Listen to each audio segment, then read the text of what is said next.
vacant. So anytime you stop me, you want your rock now. Todos os públicos.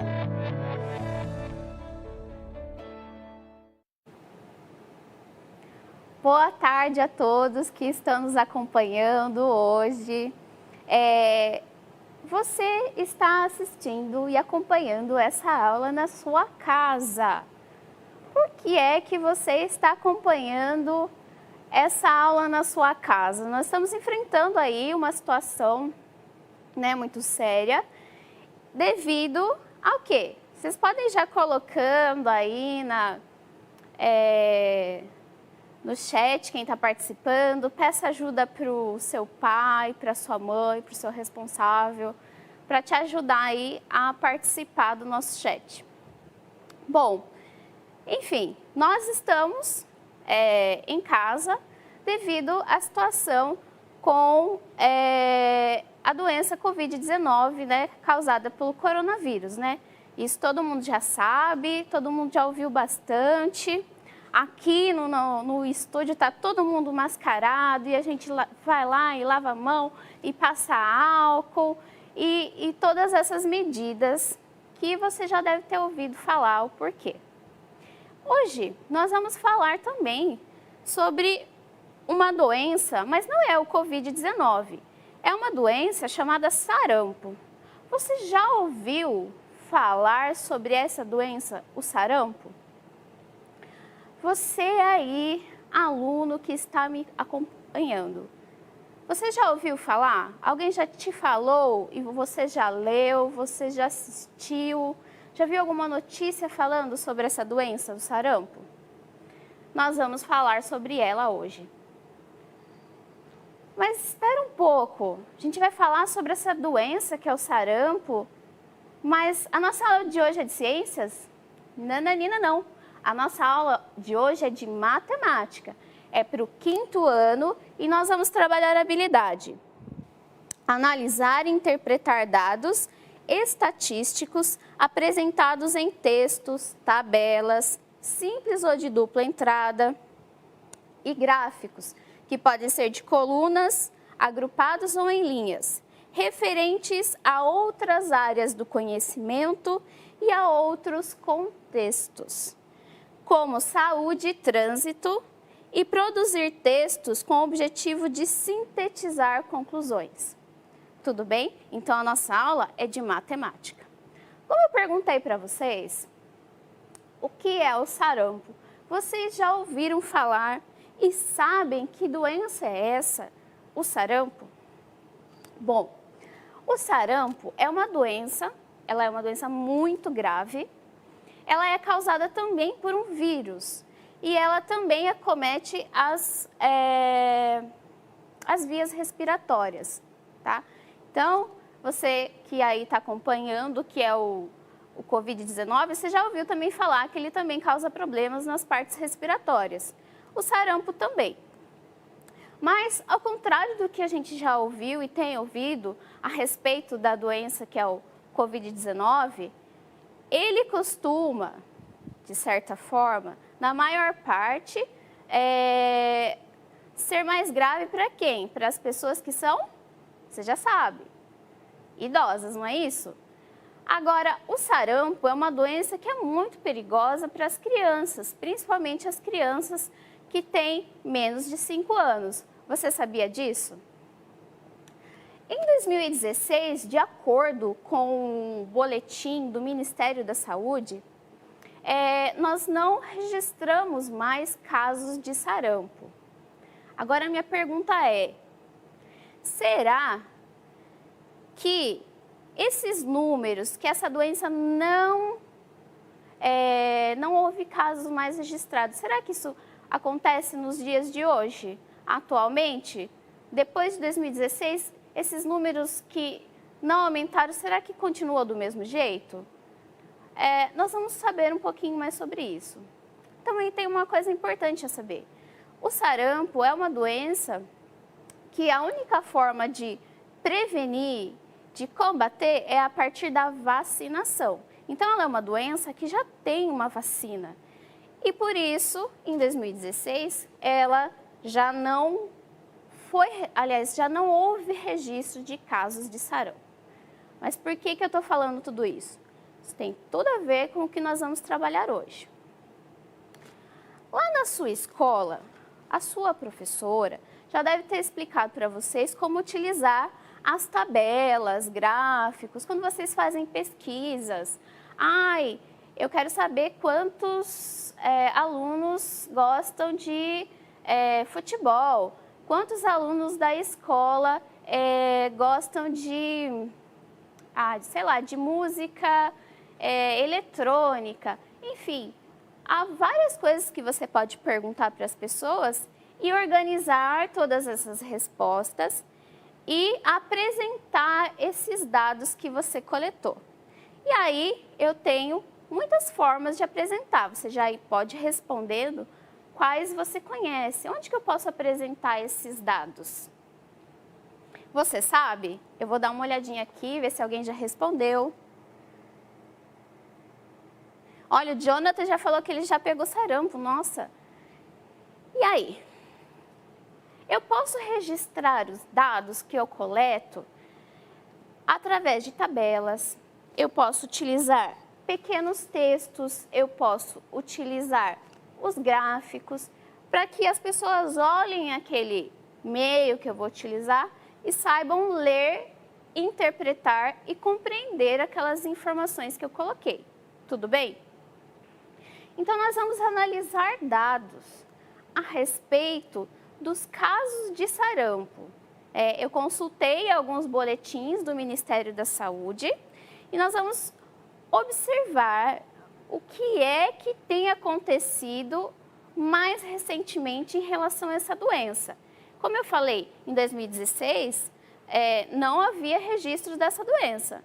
Agora, nós vamos ler um texto retirado, então, do boletim do Ministério da Saúde, e esse texto é de 2018. Então, ele foi depois de 2016, então um pouco mais recente. Vamos lá, você vai acompanhar comigo. Então, aqui eu tenho uma imagem falando sobre o sarampo e que o único jeito de prevenir o sarampo é se vacinando. Então, vamos lá para a próxima. Então, nós vamos trabalhar aqui com esse texto e você vai elaborar junto comigo uma tabela, tá? Todos esses dados que nós temos aqui, ao invés de apresentá-lo em textos, nós podemos utilizar uma tabela. Poderia ser um gráfico também, mas hoje nós vamos trabalhar com a tabela simples, tá? Aí eu vou pedir para você ler aí em tela cheia, fazer uma primeira leitura e depois nós vamos fazer uma segunda leitura grifando os dados que essa tabela nos apresenta. Vamos lá? Até o momento, no Brasil, além dos surtos de sarampo nos estados do Amazonas, 9.779 casos, e Roraima, 349 casos, 9 unidades federadas também confirmaram casos de sarampo.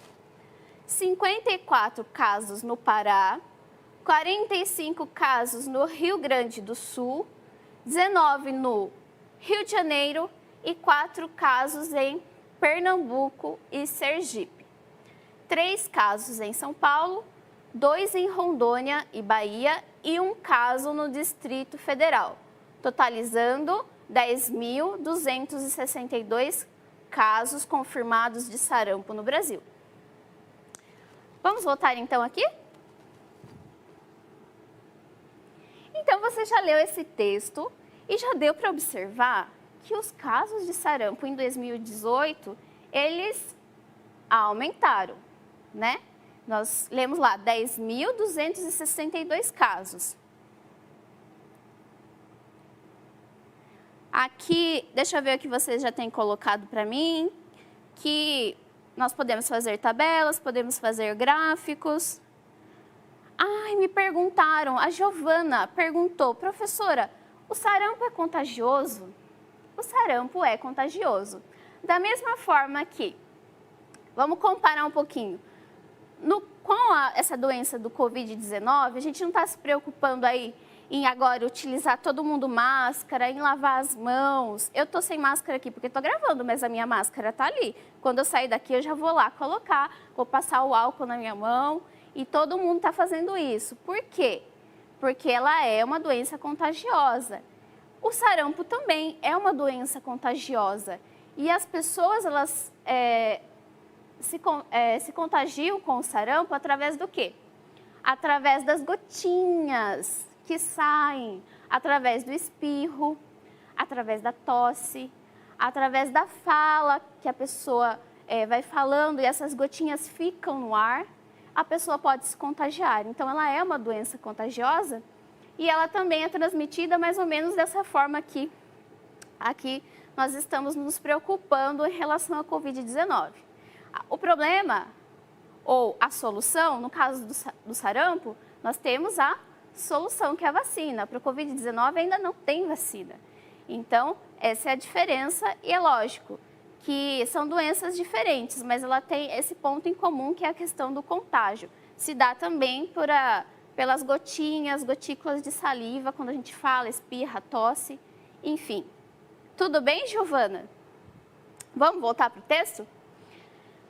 Até o momento no Brasil, então, a gente sabe que foram confirmados 10.262 casos. Agora a gente vai ler de novo esse texto e vai grifar as informações, porque a gente vai tirar esses dados daqui e colocar numa tabela. Então vamos pensar aqui.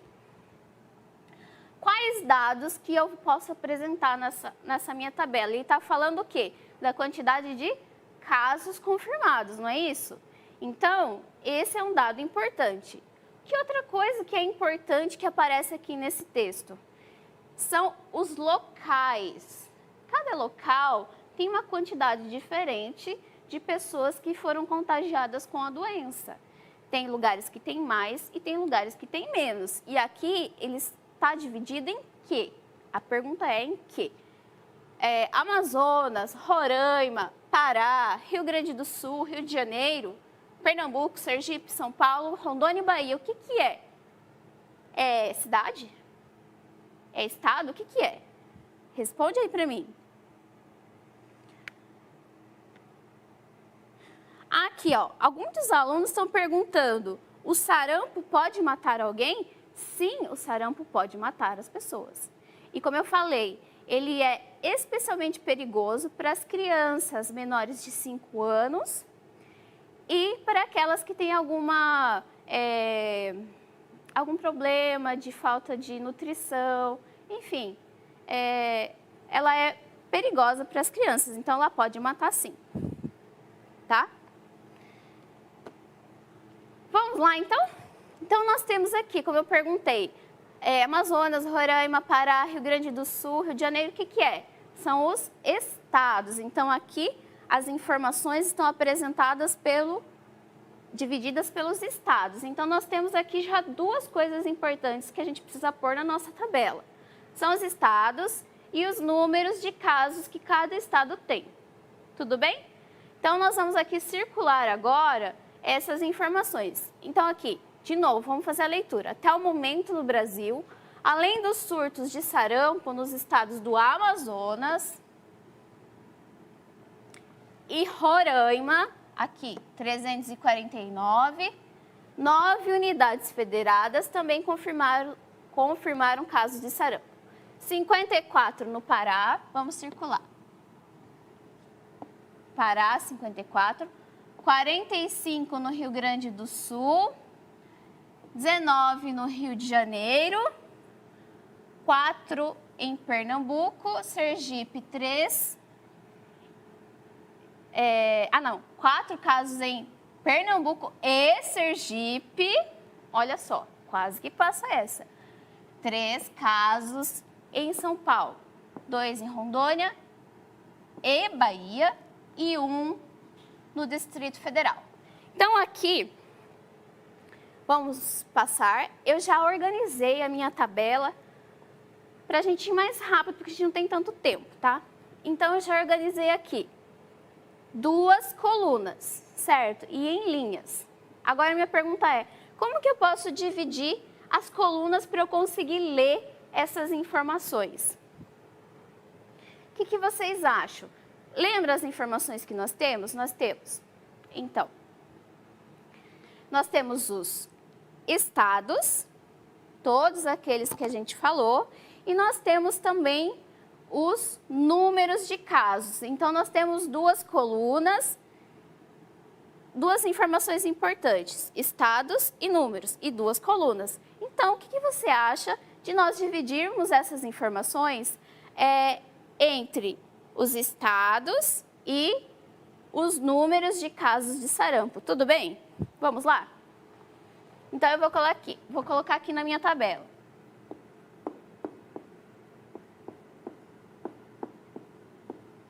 Estados. A minha aqui vai ficar fora de um pouquinho da linha, porque a canetinha não obedece muito bem. Mas a de vocês, que vocês fizerem, faz bonitinho aí na linha, certo? Então, eu tenho os estados e eu tenho o quê? O que eu posso colocar nessa coluna aqui? Número de casos de sarampo. Posso colocar essa informação? Então, eu vou escrever, só que eu vou colocar abreviado, tá? Então, número de casos de sarampo. Ficou meio... Vou tentar de novo, peraí. Casos de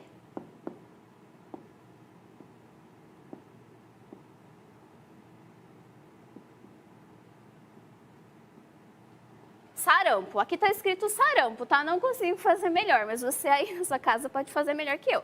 Então, eu tenho os estados e tenho o número de casos. Vamos colocar aqui, então, o que você acha de nós começarmos a colocar o estado que tem mais casos? Tudo bem? Você concorda? A gente vai começar, então, do estado que tem maior, indo para aquele que tem menos. Combinado? Só para a gente ficar mais fácil da nossa leitura. Então, os estados, vamos voltar. Nós temos lá o Amazonas com 9.779. Vamos lá? Então, Amazonas, 9.970... Não, peraí, volta, esqueci. 779. 9.779. Confundi. Certo, o próximo, vamos voltar. Qual é o maior? Roraima, com 349. Vamos lá?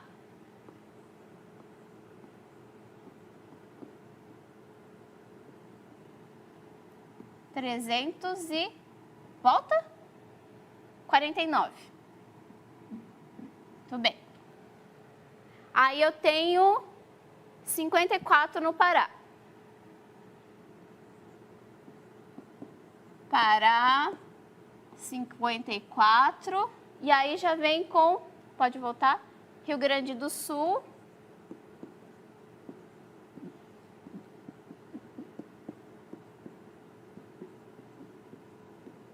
Com 45. Pode voltar. Isso mesmo, né? 45. Aí eu tenho 19 no Rio de Janeiro.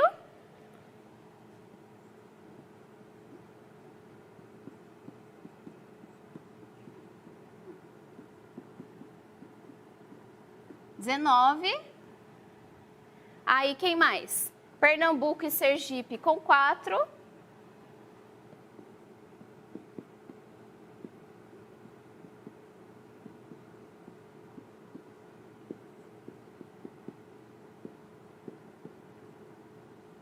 Com 4.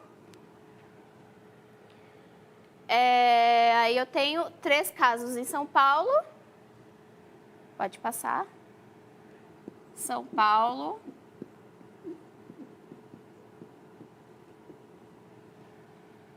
Rondônia e Bahia, com 2.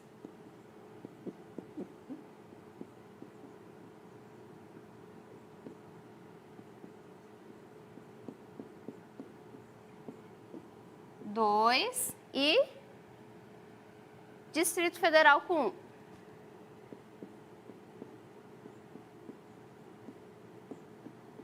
Distrito Federal Comum. Ficou meio estranho aqui, mas é Distrito Federal. Bom, eu coloquei então todos aqueles dados numa tabela. Então, eu tenho essas duas possibilidades de apresentar esses dados. O primeiro é fazendo um texto e o segundo aqui é fazendo uma tabela. Eu poderia também utilizar um gráfico. Agora, nós vamos olhar para a próxima atividade. A próxima atividade, nós vamos continuar com essa leitura a respeito do sarampo, mas agora nós não vamos elaborar um texto, nós vamos ler essa tabela e compreender o que esses dados estão nos dizendo. Nós observamos naquela que nós fizemos que em 2018 houve um aumento de casos de sarampo, coisa que em 2016 não tinha. Deixa eu dar uma olhadinha aqui. Então, aqui eu tenho essa tabela, eu não coloquei título na minha tabela, é importante ter um título. Nesse caso aqui, poderia ser casos de sarampo no período de 2018 e 2019, por exemplo, tá? Você poderia colocar outro, desde que ele tenha o mesmo contexto aqui do que a tabela quer mostrar, tudo bem? Então, nós temos aqui. Ela está dividida, nesse caso, em 3 colunas. Eu tenho a coluna do estado, certo? Eu tenho a coluna aqui, dezembro de 2018. Tenho a coluna dezembro de 2019 e tem esse sinalzinho aqui, tá? Que tem algo aqui embaixo, que diz casos confirmados. Então, eu já sei que aqui são os números de casos de sarampo e são casos confirmados, porque nos boletins que o Ministério da Saúde recebe, tem também os casos que são suspeitos. Aqui são só os que realmente era sarampo, tá? Agora tem uma perguntinha aqui, ó. Esse sinalzinho aqui, vocês sabem o nome? O nome dele é asterisco, tá? Então, aqui tem um asterisco para indicar que são casos confirmados. Tudo bem? Vamos olhar aqui. O Pará, nós vimos o Pará lá naquela outra tabela. Em dezembro de 2018, tinha 54 casos. Um ano depois, em dezembro de 2019, 29. O que nós conseguimos ler desses dados? É que no estado do Pará, em um ano, os casos de sarampo diminuíram. Tudo bem? Vamos para a segunda linha. No Rio Grande do Sul. Em dezembro de 2018, nós tínhamos 45 casos. Em dezembro de 2019, 27. O que isso significa? Que nesse período de um ano, de dezembro de 2018 para dezembro de 2019, o número de casos de sarampo também diminuiu. Só que a gente olha aqui agora, Rio de Janeiro tem 19 casos de sarampo em dezembro de 2018. Mas em dezembro de 2019, ó, dezembro de 2019 não está tão longe assim. Teve 119 casos. Tudo bem? Sergipe tinha 4 casos e depois, em dezembro de 2019, 2. Então, também diminuiu. Pernambuco tinham 4 casos em dezembro de 2018. No outro ano, 2019, teve 50. Isso quer dizer que aumentou pouco, aumentou muito. Aumentou muitos casos, né? De 4 para 50 é muito, não é verdade? Agora, olha São Paulo. São Paulo tinham 3 casos que foram confirmados em 2018. Em 2019, 2.702 casos. Isso é pouco ou isso é muito? Olha só. Na Bahia, eram 2. No outro ano, 30. Também aumentou. No Distrito Federal, o número permaneceu, só conseguiram registrar um caso confirmado. Bom, Agora eu quero que você pense aí um pouco sobre esses dados, tá bom? Olha bem, o que a gente conseguiu observar? Que alguns estados, eles conseguiram diminuir o número de pessoas que foram infectadas pelo sarampo. Já teve estados que o aumento de pessoas infectadas foi muito, muito grande. Principalmente qual estado? Vamos voltar na tela cheia lá e você vai me responder. Qual é o estado aí que teve um aumento muito grande? Teve alguns estados que tiveram muitos. Agora tem um que foi especialmente, o aumento foi muito, muito grande mesmo. Vamos voltar? Vocês me perguntaram, alguns alunos estão perguntando qual é o meu nome. O meu nome é professora Roberta, tá? Um abraço aí, um beijo para vocês que estão acompanhando. São muitos casos. Realmente, alguém falou aqui, Isabela, nossa, quantos casos? Agora vamos voltar aqui para a tabela. Vamos pensar, gente. Olha isso aqui. Olha São Paulo, a quantidade. Olha o Rio de Janeiro, aqui que aumentou bastante. Foram muitos casos. Aqui, então, isso eu consegui perceber lendo os dados da tabela. Agora, eu tenho uma questão para você ir pensar.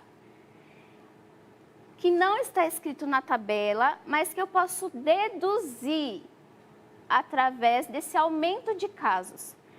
O que é que não está acontecendo para que esses números aqui tenham aumentado tanto assim para uma doença que há 4 anos atrás não se tinha mais registro de casos? Para ela ter aumentado tanto assim, o que é que está acontecendo que ou não está acontecendo para essa doença aumentar tanto os números? Pense um pouquinho aí. Eu falei para vocês, não claramente, mas eu já dei dicas. Muito bem, alguém já respondeu aqui para mim. A Maria Eduarda me disse que eles não estão tomando vacinas. Isso mesmo. Olha só que interessante. O gráfico, o gráfico não, desculpa, a tabela, ela permitiu que a gente lesse os dados que aumentaram os casos em alguns estados e diminuíram em outros. Mas ela também permite que nós possamos deduzir algumas coisas. E uma delas é o quê? Que as crianças não estão sendo vacinadas. Porque a única forma de prevenir contra o sarampo é o quê? Tomando a vacina. Então, isso é uma coisa muito séria. A vacina, ela precisa ser tomada, porque, como eu já falei, o sarampo é uma doença muito grave. Tá? Muito bem, Maria Eduarda, é isso mesmo. Vamos para frente? Vamos passar? Agora, então, o que você vai fazer? Você vai tentar fazer o contrário do que nós fizemos aqui. Na primeira atividade, nós pegamos um texto e fizemos uma tabela. Na segunda, nós fizemos uma leitura de uma tabela. Agora eu vou pedir para você tentar fazer aí na sua casa. Se você conseguiu, pode voltar para mim um pouquinho? Conseguiu aí tirar um print, uma foto, ele vai colocar, deixar aí para você um pouquinho. Dessa tabela, você pode escrever então um texto. Ao invés de apresentar esses dados na tabela, você escreve um texto falando a respeito desses dados, tudo bem? Mas tem que ser um texto curto, não um texto muito longo, é só para apresentar os dados, tudo bem? Agora, se você não conseguiu tirar foto ou tirar print, você pode utilizar uma outra tabela que você encontre no livro, que você encontre na internet, tá? Pode ser uma revista ou qualquer outra coisa que você tenha aí na sua casa. A questão é que agora você vai tentar passar para um texto. É um desafio, tudo bem? Quero agradecer por você ter acompanhado essa aula de hoje, que vocês aí perguntem em relação à vacina, se está tudo certinho a sua vacina, porque a questão da vacinação é uma coisa muito importante. E que você aí pratique a leitura também, e a escrita e a elaboração das tabelas. Muito obrigada, eu quero agradecer. Um grande abraço para todos que estão em casa.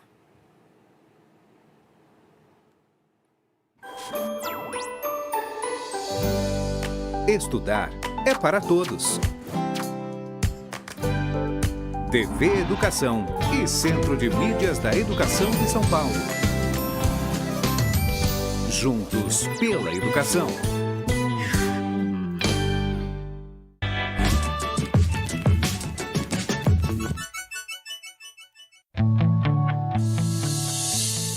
O programa a seguir é livre para todos os públicos.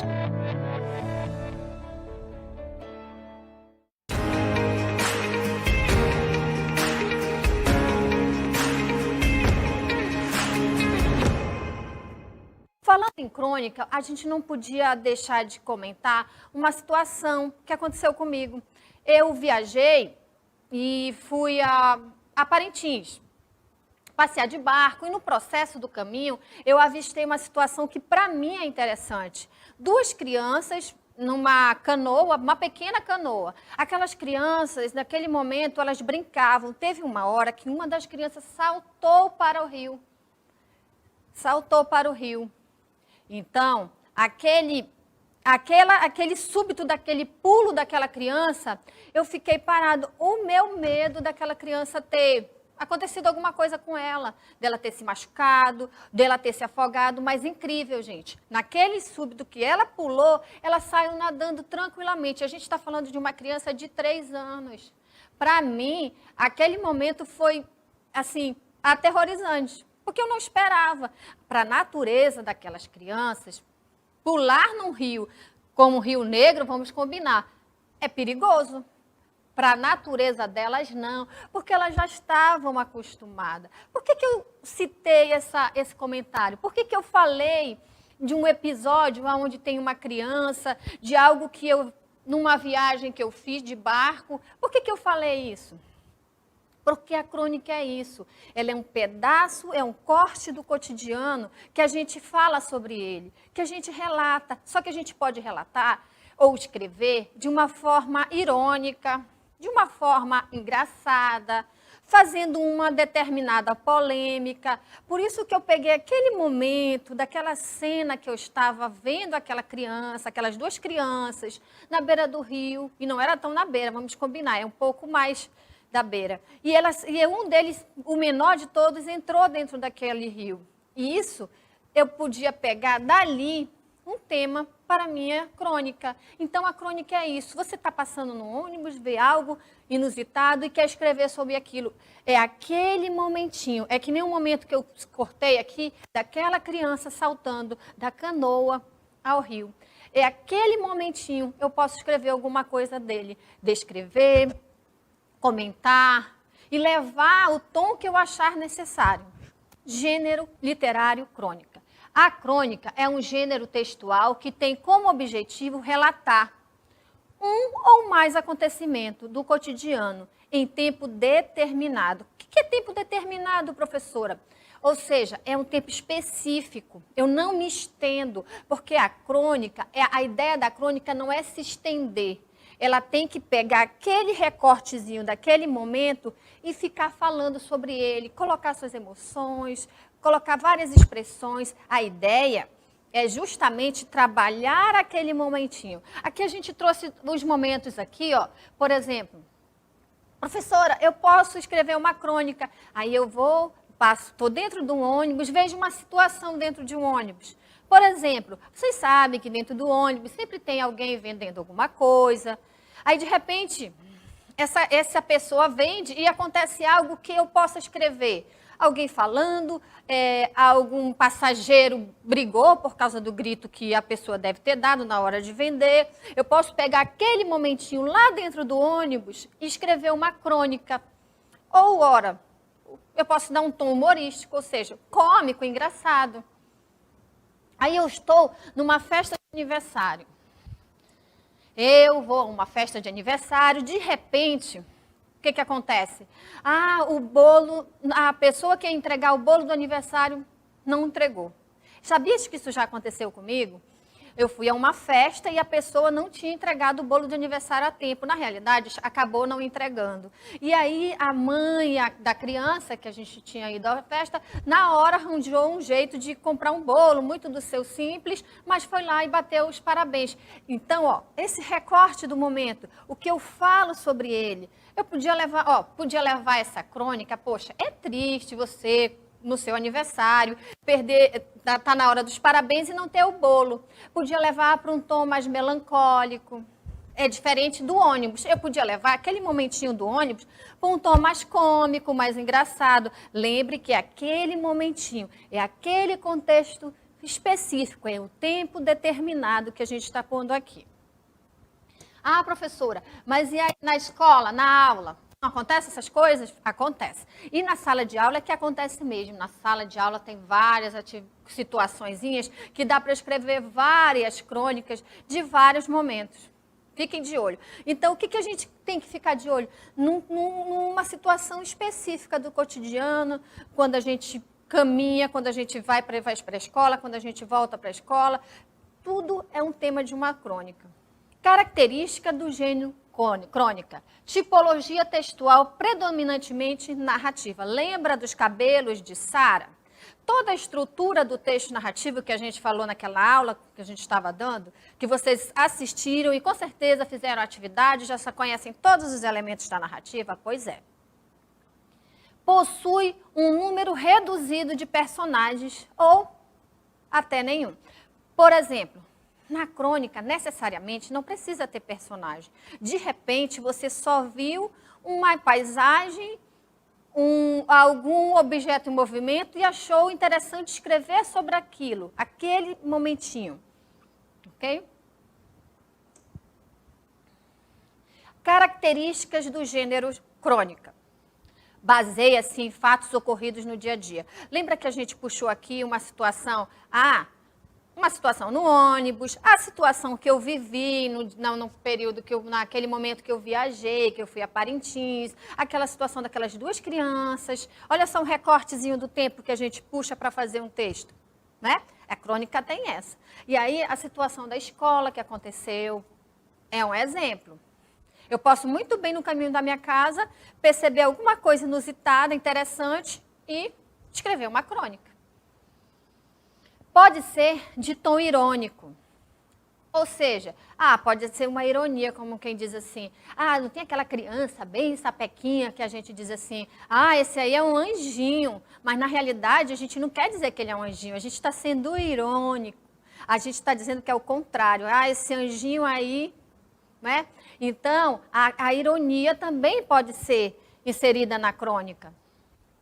Reflexiva, alguma coisa que dê para você refletir, pensar, levar o leitor, a pessoa que lê o seu texto, ou seja, que vai ler a sua crônica, porque a gente pensa em produzir uma crônica, é interessante, é um texto muito bom de se escrever, porque é algo que a gente presenciou, humorístico, aquela história do ser engraçado, pegar algo no que aconteceu no ônibus e se tornar engraçado, alguma situação na vizinhança, né, e fazer uma historinha engraçada daquilo, aí seria humorístico. Lírico, aquele algo mais épico, algo mais sofisticado, vamos dizer assim, com uma linguagem mais tradicional, enfim. Crítico, você está querendo fazer uma crítica. Geralmente, acontece em muitos jornais terem crônicas. E as crônicas, elas são críticas. Quais são as críticas que elas fazem? Das situações que estão acontecendo no momento. Ou situação política, situação social. Olha, nesse momento que a gente está vivendo, nessa pandemia, essa situação toda, tem muitos cronistas que estão escrevendo sobre isso. Porque a crônica é isso, ela pega o momento, ela escreve. Na maioria das vezes, o tempo a deixa atrasada. Vamos dizer assim, aquela crônica, aquele momento que eu escrevi, só serviu para aquele período. Depois ele não tem a mesma significativa. Acontece. E acontece da crônica também ela ser rememorada, ou seja, ela por mais que ela tenha sido escrita há anos, né? Mas ela tem um tom de atualidade, que às vezes as coisas se repetem. Informativo, a crônica pode ser informativa também. E descontraído, que é justamente que a gente pode levar para o tom humorístico, enfim. Antes da crônica, vamos refletir algumas questões. Nós vamos fazer a leitura de uma crônica agora. E é interessante que antes de ler, nós nos façamos algumas perguntas sobre um determinado assunto. Eu queria saber se vocês têm irmão mais velho. Ah, professora, eu não tenho irmão mais velho. Mas você é o irmão mais velho? Você tem um irmão mais novo? Vamos pensar, porque esse é o momento da gente indagar o que a gente vai ler agora. O que você pensa sobre o seu irmão mais velho? Quem tem irmão mais velho, o que você pensa sobre ele? Ou você, sendo mais velho, o que você pensa sobre o mais novo? Vocês se dão bem? Faz essa reflexão, olha para o seu meio, olha no seu cotidiano, ou seja, no seu dia a dia, a sua relação com o seu irmão, a sua relação até com o primo, porque existe essa convivência. O que você pensa sobre o seu irmão mais novo? Vocês se dão bem? Nós sempre amamos os nossos irmãos. Eu tenho irmãos também. E uma boa parte de vocês devem ter. Mas também tem o filho único, né? Mas dá para a gente refletir sobre isso. Como é que eu me dou? Qual é a minha relação com o meu irmão mais velho ou com o meu irmão mais novo? Ela é sadia? O que quer dizer sadia? A gente se dá super bem, a gente não briga, não tem desavença, a gente compartilha, tudo tranquilamente. Isso acontece? Faz parte do cotidiano de vocês, ou seja, do dia a dia, da convivência de vocês? Pensem bem. Agora vamos para a crônica. A crônica é o filho mais velho, uma queixa. Moacir Scliar. Existem numerosos estudos sobre a personalidade do filho único. E o caçula é sempre o heróico e divertido. Personagem de muitas histórias. O pequeno polegar salva seu irmão e o gato de botas. O filho mais moço, a princípio despojado, acaba casando com a filha do rei. Mas pouca gente fala do filho mais velho. Nessa parte aqui, ó, nesse momento aqui do texto, o que vocês percebem?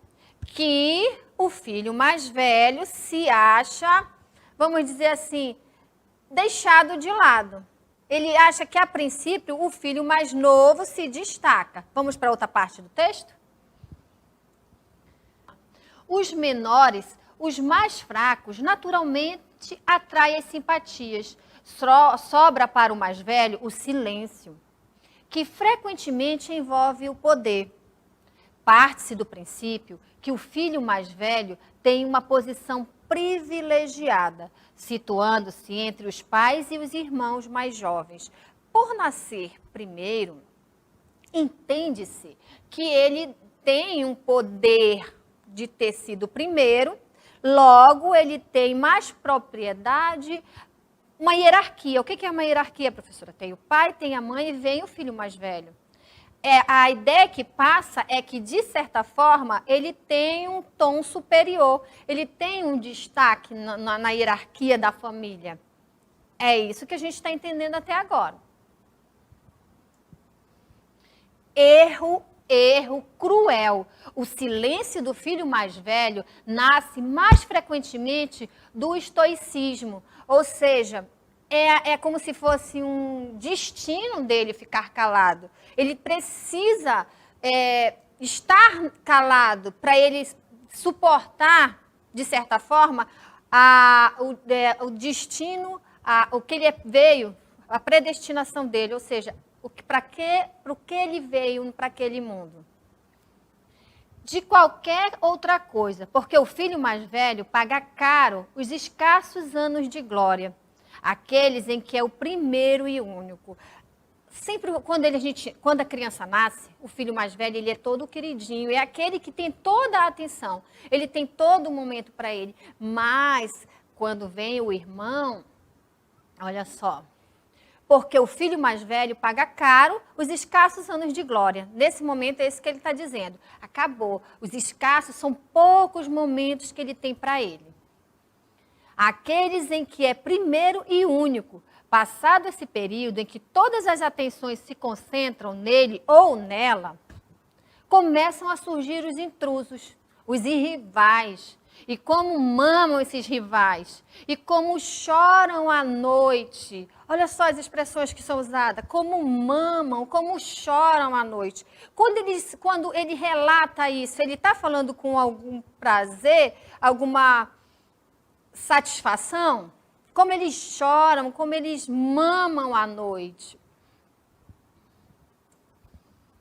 Deitado em sua cama, a essa altura já foi expulso de qualquer berço. O filho mais velho tapa a cabeça com o travesseiro e imagina as vinganças terríveis. Um lobo entrando pela janela e carregando o bebê, por exemplo. Isto não acontecendo, o filho mais velho vinga-se, como costuma se vingar os neuróticos, em silêncio e se mortificando. O que vocês acham? Vamos refletir sobre a crônica? A crônica, ela tem um tom de humor?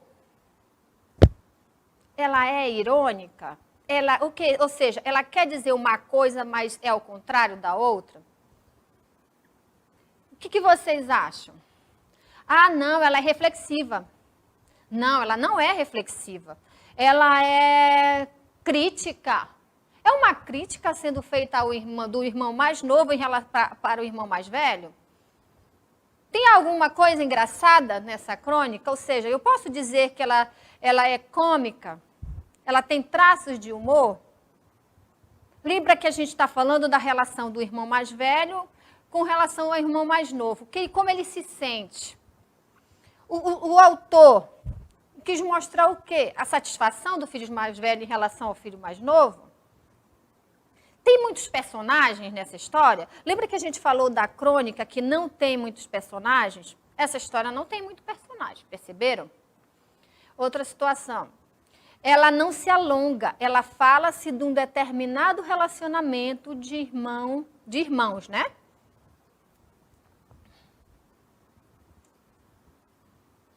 Reflexões sobre a crônica, o filho mais velho.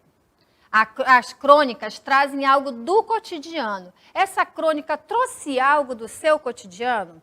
Você percebe que, se não for do seu, porque naturalmente você pode ser o filho único, mas você já ouviu falar de um vizinho, de um primo, de alguém próximo a você? Se tem viver uma história dessa, se tem esse olhar em relação ao irmão mais novo, ou esse olhar em relação ao irmão mais velho? A crônica tem um tom irônico, diz algo de forma contrária do que se quer dizer. Lembra que eu falei para vocês? É irônico? Está dizendo algo que não quer dizer, com outras palavras? A crônica tem um tom de humor? A crônica tem um tom de humor? Pense bem. No momento que a gente estava realizando a leitura, vocês acharam que, em algum momento, deu vontade de vocês sorrirem?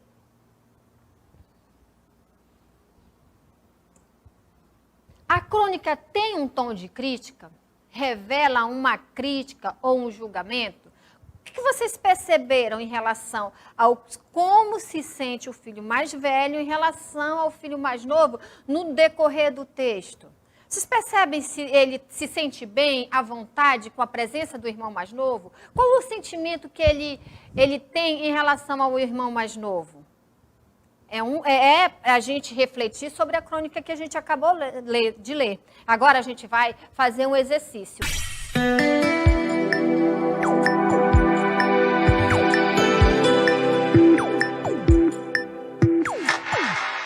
Vamos ler as perguntas e vamos rememorar o texto que foi lido. Qual é o texto? O irmão mais velho. Lembre-se que abaixo do título do texto estava lá, queixa, uma queixa, ok? Qual é a temática principal da crônica? Professora, o que é temática?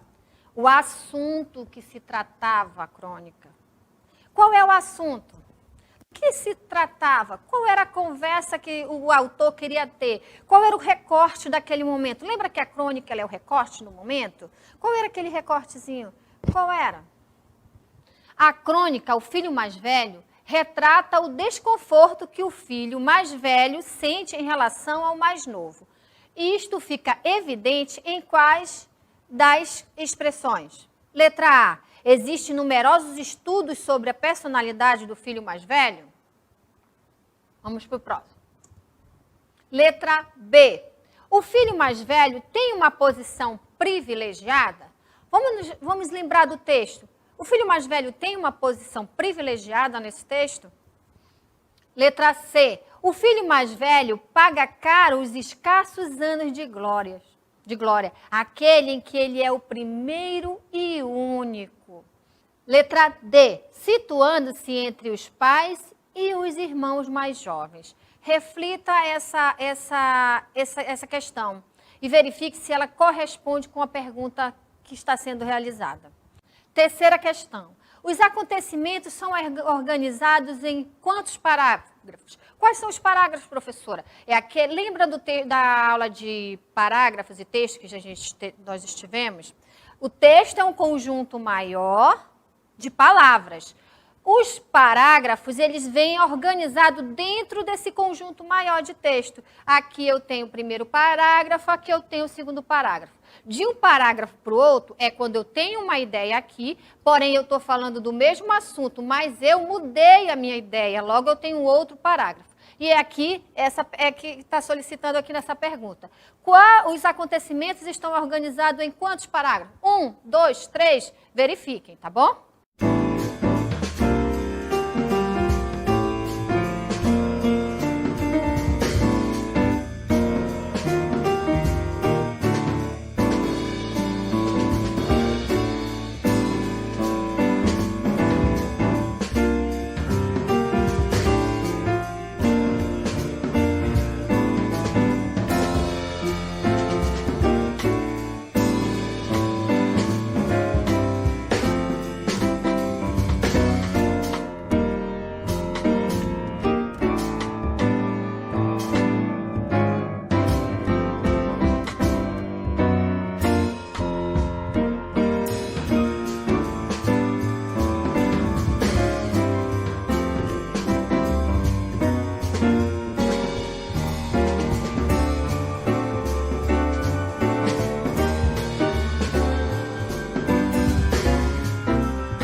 Vamos lá?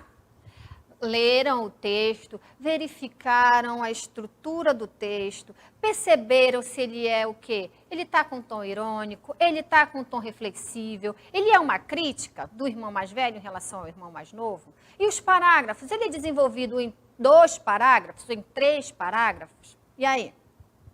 Vamos lá? Com base na leitura da crônica, responda.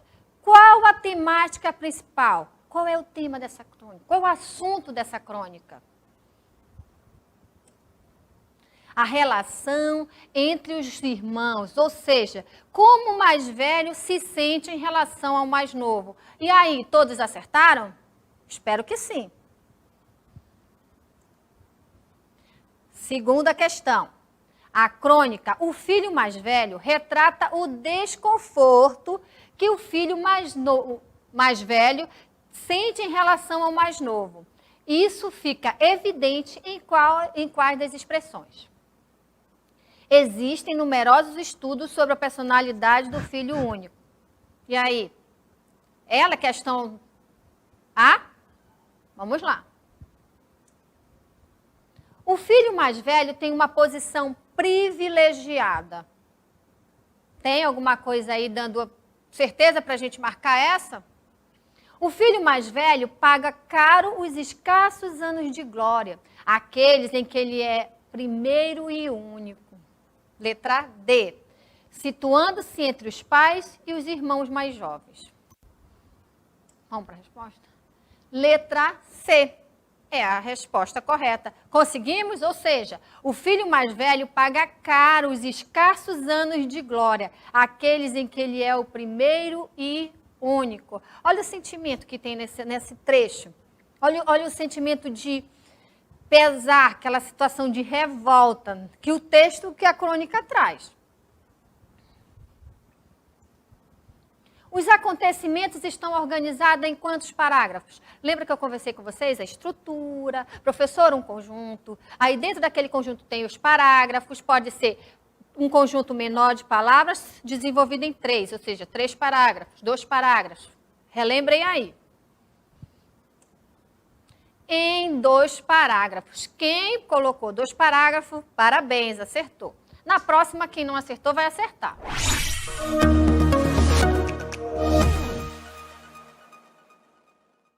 Vamos conversar um pouco sobre o todo que a gente viu hoje. Nós falamos sobre que gênero textual? A crônica. Qual é a tipologia textual desse gênero? A tipologia textual desse gênero é narrativa. Predominantemente narrativa. Por que a senhora está dizendo isso, professora? Estou dizendo isso pelo seguinte, porque dentro do texto narrativo, nós temos alguma parte dele que é descritiva. O que é descritiva? Ou seja, quando eu descrevo um pouco do personagem, quando eu descrevo o espaço que está acontecendo. No texto, na crônica apresentada hoje, a gente não teve esse detalhamento, mas em outros textos narrativos vocês vão evidenciar isso. Mas a predominância narrativa. O que é a predominância narrativa? É o contar de uma história, é o contar de uma situação. Nesse caso, é um contar de uma situação. É justamente a relação de irmão mais velho com o irmão mais novo. Ok. Aí, outra característica da crônica, não é aquele momento, aquele olhar no momento, num espaço pequeno de tempo e eu construo um texto. Eu falo ele, eu posso escrever ele com tom irônico, com tom engraçado, isso tudo foi o que a gente viu hoje. Professora, eu posso fazer uma atividade, escrever uma crônica? Seria uma ótima. Pegue alguma coisa do que vocês estão vivendo agora, vocês estão na frente da televisão, assistindo uma aula, uma videoaula. Não é um momento inusitado? Não é um momento diferente para vocês? Assim como é diferente para mim. Estou dando uma aula pela televisão. Então, isso não é um momento, um pouquinho do que a gente pode escrever sobre isso? Professora, como é que eu posso escrever isso? Se colocando, como é que você está sentindo? Isso está sendo engraçado para você? Faz uma crítica. Ou seja, escreva algo que critique, ou então escreva algo que se sente satisfeito. Por quê? Porque foi alguma coisa que pensaram para esse momento. Então, a crônica é isso aí. Pega um pedaço de um espaço de tempo, algo que acontece no cotidiano, algo que está acontecendo comigo agora, e escreva um texto.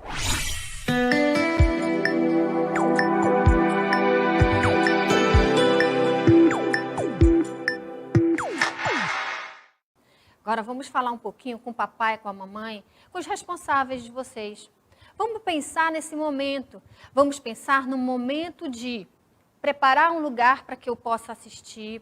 Caso tenha esse espaço, propicie esse espaço para o seu filho, propicie esse momento para que ele não deixe de assistir nenhuma das aulas.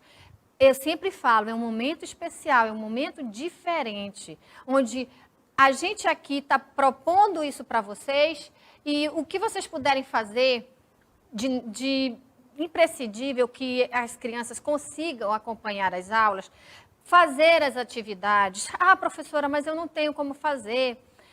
Pegue o seu caderno, escreva uma crônica. Ah, como é que eu vou escrever uma crônica? Repense nas atividades, nos conteúdos que a gente deu nessa aula de hoje. É só um pedaço de um acontecimento do cotidiano. Escreva algo engraçado sobre ele.